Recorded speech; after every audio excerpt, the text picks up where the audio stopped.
ठीक है, तो उसके बाद मैंने कारोबार नहीं किया और फिर सियासत शुरू हो गई।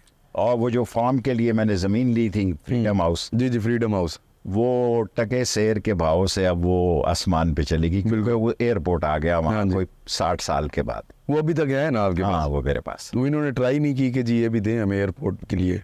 70 कनाल ली है इन्होंने, अच्छा, पैसों से, मुफ्त नहीं थी। वही जो वो डीसी रेट निकलता है। डीसी रेट निकला, लेकिन गांव ने केस किया और डीसी रेट 45,000 रुपए पे 45 लाख रुपए पे चला गया। सही।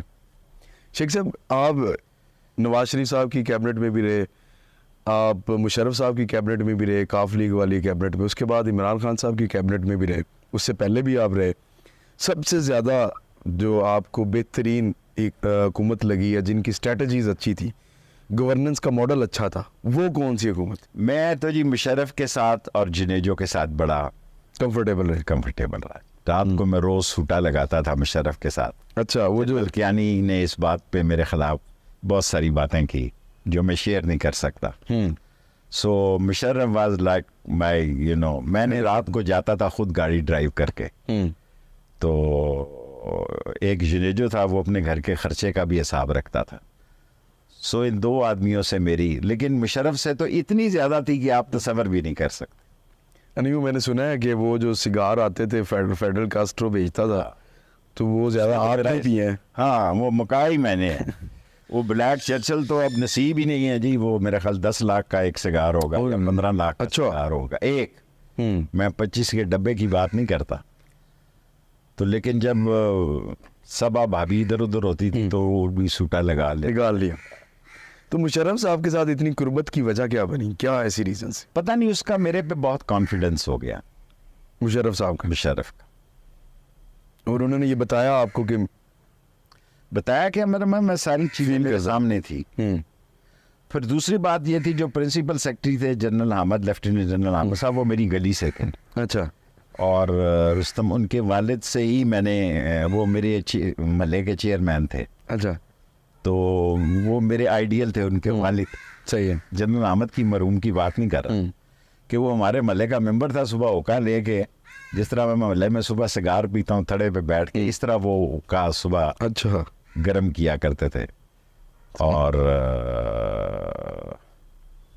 मेरा ख्याल है कि मैं काफ़ी, कोई शायद दौरा ऐसा हो। और सबसे बड़ी बात मेरी ज़िंदगी की अल्लाह ने मुझ पे इनायत की कि उलमा से मैंने सुना था कि जो काबे की छत सीढ़ियों को चढ़े, छत पे नमाज पढ़े, उस पे दोज़ख की आग हराम है। इसके लिए मैंने काम किया और मुशर्रफ मेरे पीछे खड़ा रहा साए की तरह। और हम 4-5 आदमी। वो जो मुशर्रफ साहब गए थे तो आप भी साथ थे? मैं उसी वक्त आया था, फिर मैं जहाज पे चढ़ गया। अच्छा। और मैंने प्लान किया, सारा प्लान मैंने किया। वो गवर्नर बड़े नखरे में था उस वक्त। और मैंने मुशर्रफ को कहा कि अगर आप मुझे इख्तियार दें तो मैं, ये काबे के अंदर एक दरवाज़ा है जो सीढ़ियाँ। अच्छा। जी जी, बिल्कुल ऐसे। एक तो वो दरवाज़ा ना बाहर से हम सारे मशहूरी के लिए भी गुजरते हैं, कंपनी की मशहूरी के लिए। एक वो दरवाज़ा जो काबे के अंदर से जाता है। हाँ। तो मैंने गवर्नर मक्का को कहा कि मुशर्रफ वांट्स द टीम और गो अपस्टेयर्स। उसने कहा चाबियां नहीं है। वो 2 लड़ाई थी कि एक की चाबी हो, एक के पास हुकूमत हो। फिर इतना स्मार्ट आदमी है, मैंने कहा, मुशर्रफ कहता है हेलीकॉप्टर पे उस बंदे को बुलाओ। वो बंदा आ गया, चाबी थी।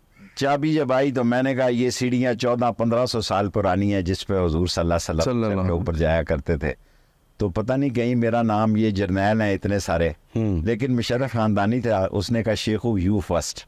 अच्छा। तो सबसे पहले मैं नबी की सीढ़ी पे चढ़ा, सुभान अल्लाह, और वहाँ जाके नमाज पढ़ी। जो 5 आदमी गए उसमें से कई जर्नैल उसने ड्रॉप कर दिए, क्योंकि उस वक्त काबे के अंदर कई जर्नैल मौजूद थे। हैं जी, सिर्फ एक खुर्शीद कसूरी को उसने साथ लिया। सो वो इंटरव्यू पास नहीं हुआ। तो मैंने इसी में बेहतरी समझी कि उम्र के एक हिस्से में मैं इमरान खान या उसकी बेगम या किसी के बारे में कोई मरूं तो कोई ये ना कहे कि इसने गलत बात की थी। सही है। सो इसलिए मैं किनारा कशी पे आ गया हूँ। कोई इंटरव्यू नहीं देता, कोई बयान, कोई ट्वीट, कोई कुछ नहीं करता। वेरी काइंड ऑफ यू, आज आपने हमें टाइम दिया। अच्छा शेख साहब, उधर राब्ता नहीं है तो इमरान खान से भी नहीं है? नहीं, मुझे किसी ने, पीटीआई से तो मेरा कोई, मैं तो हूँ नहीं उसमें। बिल्कुल, आपकी तो अपनी जमात है, लेकिन सिर्फ इमरान खान के साथ मेरी दोस्ती है।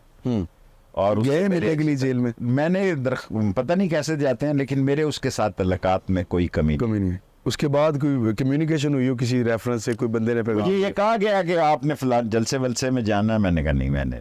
अच्छा, अभी मैं 45 दिन इंतजार करूंगा। मेरे नज़दीक अभी सख्त क्लाउडी है, किसी के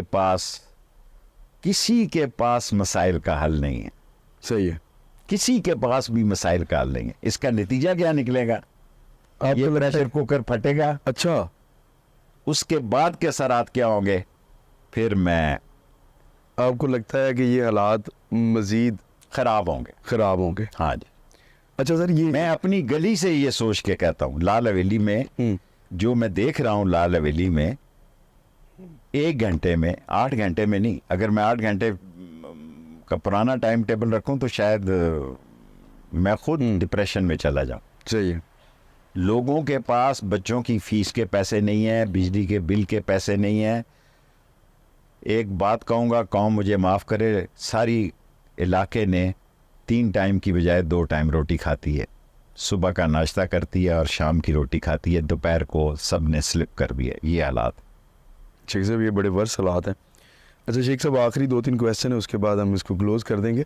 मुझे ये बताइएगा कि अभी जो अदालत में इमरान खान साहब के हवाले से कोई दरख्वास्तों पे उनकी वो रिहा हो रहे हैं कुछ, या वो कह लें कि ज़मानतें मंजूर हो गई, अभी तक कैद में हैं, वो वापस आते हैं, रिहा हो जाते हैं, तो ये हालात ठीक हो सकते हैं? जब ज़ियाउल हक और भुट्टो की लड़ाई थी तो लोग कहते थे कब्र एक है और बंदे 2 हैं। ठीक है, ये बड़ा मशहूर स्लोगन था। एक जाएगा है जी, एक ने जाना है।